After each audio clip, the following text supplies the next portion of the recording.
Sansaryan Han'ı duymuşsunuzdur sevgili izleyiciler. Birçok yazar, birçok şair, birçok edebiyatçı ne yazık ki o Sansaryan'dan geçti. Sansaryan'ın işkencelerinden geçti. Tanıdığınız isimler çok fazla bunların arasında. Ahmet Arif de bunlardan bir tanesi.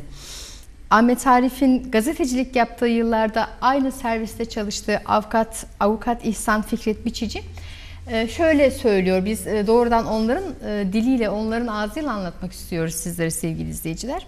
Demeyeceğim, ben bunu bu şekilde okuyayım. Daha yani tarihi kayıtlara da düştüğü için bir şey olur.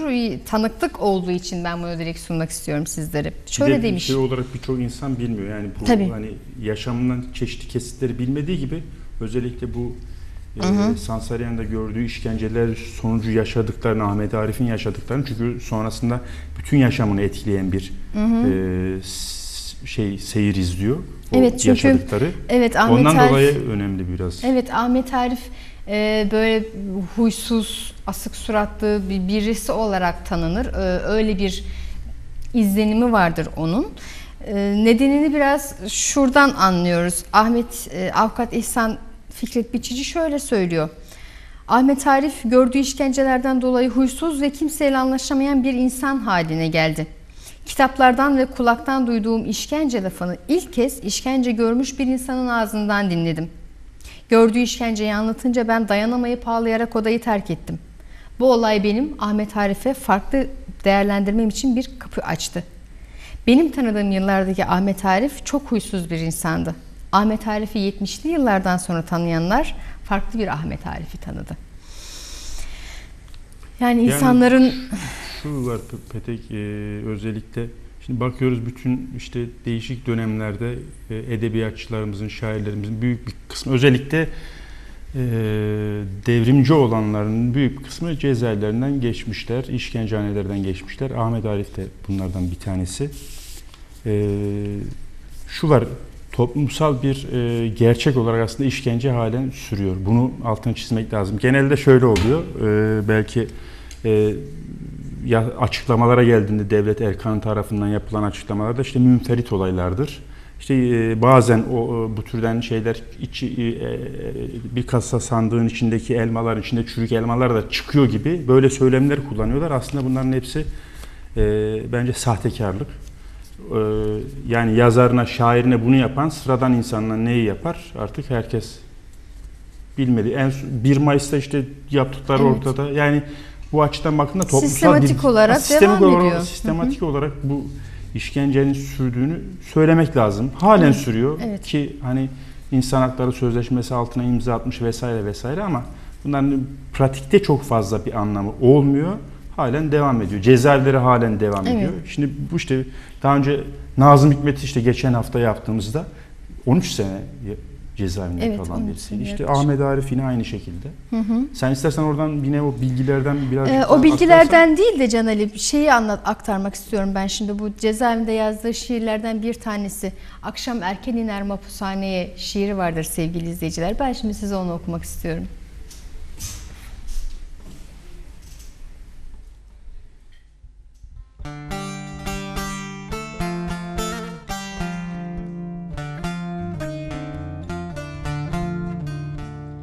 Akşam erken iner mapushaneye, ejderha olsan kâr etmez.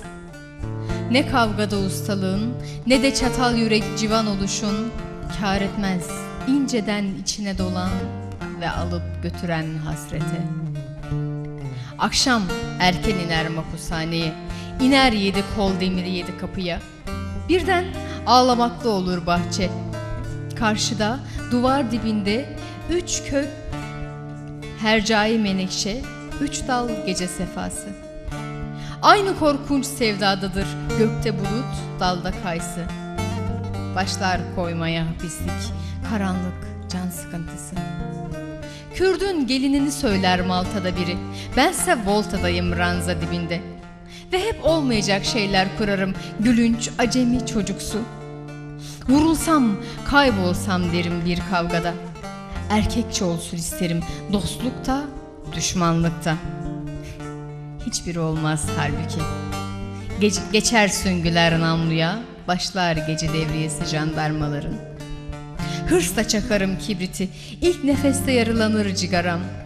Bir duman alırım dolu, bir duman kendimi öldüresiye. Biliyorum, sen de mi diyeceksin? Ama akşam erken iniyor mahpushaneye. Ve dışarıda delikanlı bir bahar. Seviyorum seni çıldırasıya.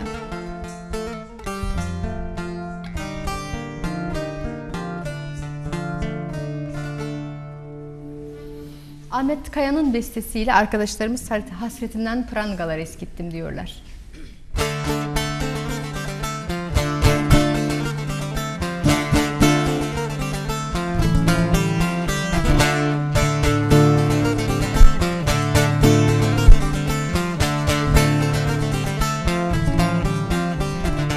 Ardarda bilmem kaç zemheri geçti, ardarda bilmem kaç zemheri geçti.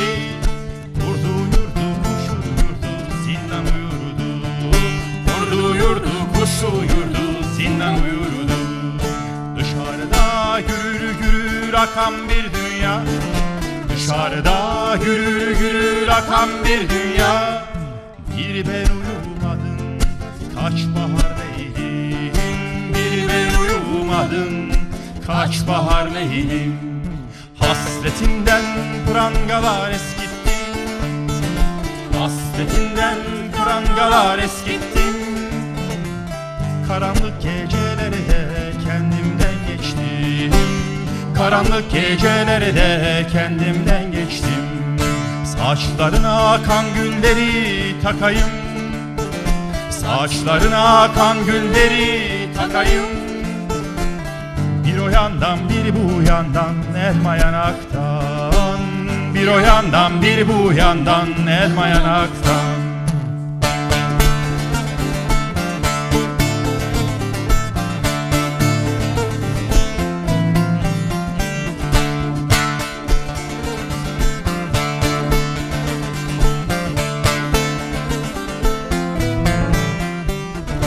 Açar kan kırmızı yedi verenler, açar kan kırmızı yedi verenler. Kar yağıyor, kar yağıyor, kar yağıyor bir yandan.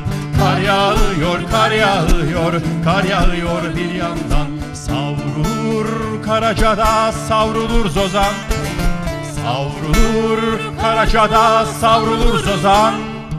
Bak bıyığım bu sütü üşüyorum ben, bak bıyığım bu sütü üşüyorum ben. Zemheride uzadıkça uzadı, zemheride uzadıkça uzadı.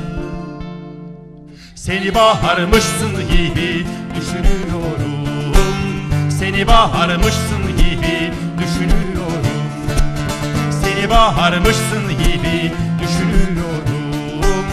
Seni diyarı, seni diyarı, seni diyarı Bekir gibi düşünüyorum.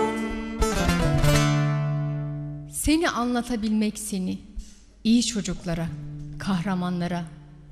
Seni anlatabilmek seni, namussuza, haldan bilmez kahpe yalana. Ard arda kaç zemheri, kurt uyur, kuş uyur, zindan uyurdu. Dışarıda gürül gürül akan bir dünya. Bir ben uyumadım kaç bahar leylim. Hasretinden prangalar eskittim. Saçlarına kan gülleri takayım, bir o yana, bir bu yana. Seni bağırabilsem seni, dipsiz kuyulara, akan yıldıza, bir kibrit çöpüne varana. Okyanusun en ıssız dalgasına düşmüş bir kibrit çöpüne. Yitirmiş tılsımını ilk sevmelerin, yitirmiş öpücükleri. Payı yok apansız inen akşamdan, bir kadeh, bir cigara dalıp gidene. Seni anlatabilsem seni. Yokluğun cehennemin öbür adıdır. Üşüyorum, kapama gözlerini.